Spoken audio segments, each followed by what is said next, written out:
Donc, il est en train de mettre le paquet sur les groupes parce que tout simplement, contrairement aux pages, les groupes donnent la parole aux internautes. Et ça fait un retour vers les bases d'origine de l'Internet, qui est les forums de discussion, où c'est l'internaute qui prend la parole, qui s'exprime. Et c'est beaucoup mieux intéressant pour les gens que de suivre des pages qui peuvent avoir des stratégies ou, comment dire, une stratégie ou un agenda spécial. Dans les groupes, aujourd'hui en Tunisie, j'ai vu des groupes allant de 0 membre à 1 million dans 2 jours. C'est-à-dire, c'est vraiment fou. Les gens préfèrent aller sur le groupe, s'exprimer, que vraiment de suivre des pages. Ils suivent des pages, bien sûr, ça c'est pas défaut, mais ils préfèrent de loin, vraiment de loin, aller sur le groupe et s'exprimer, donner leur avis, mieux que d'entendre les avis des autres. Et parlant de ça, pour, pour un CF, ça devient encore plus difficile aujourd'hui de, comment dire, de comment il va passer le message de son client à travers des groupes. Nous, on conseille toujours nos clients de créer des groupes pour leur marque où leurs clients peuvent s'exprimer. C'est pas très courant, mais ça va venir petit à petit parce que les gens généralement évitent plus ou moins les marques, sauf si la marque vraiment, elle fait une bonne communication.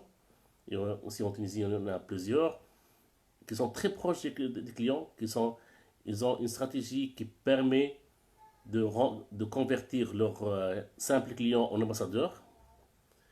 Et du coup, le rôle du groupe sera central ici. Bien sûr, il y avait des expériences où, sur le groupe, les gens se plaignaient, ce qui est tout à fait normal. Et c'est le premier obstacle devant les marques tunisiennes pour faire le grand pas et lancer leur propre groupe.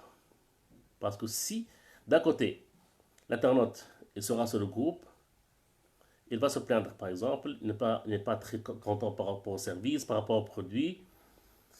Et d'autre côté, ça peut aussi créer comment dire, un conflit si la marque elle va supprimer ou limiter ses publications.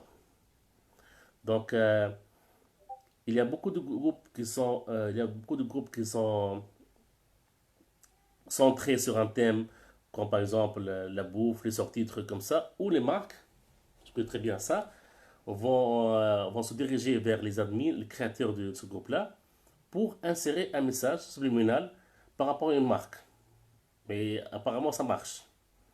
Parce que moi-même, j'ai plusieurs groupes. Mon plus grand groupe parle de bouffe. Et on a dans les 280 000 membres. Et le reach organique des publications, il est énorme. Il est énorme d'une façon incroyable. Rien à voir avec les pages, trucs comme ça. C'est vraiment, il a une portée très importante et surtout l'interaction, elle est énorme. Aujourd'hui, une publication simple sur un groupe Facebook qui parle de, je sais pas, de- d'un plat que l'internaute a dégusté quelque part, elle peut avoir dans les, entre 100 et 2000, 3000 commentaires. Et je vois ça tous les jours. Et c'est énorme. Donc, du coup, il faut que les marques, je parle de toutes les marques africaines, elles prennent part de cette révolution-là, puissent se dissimuler entre les internautes, essayer de se passer son message.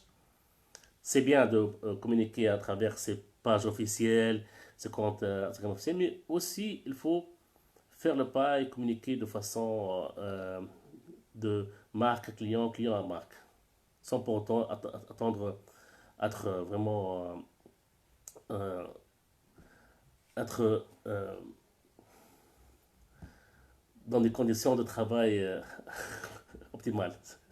Parce que vous allez vraiment, l'internaute, il est très difficile à convaincre. Donc voilà, je sais pas si vous avez des questions à me demander ici. Je vois pas ici. On a Adnan, on a Khalil, on a Mariam, on a Rawia. Bonsoir Rawia. on a Buthaina, bonsoir Buthaina, Rima.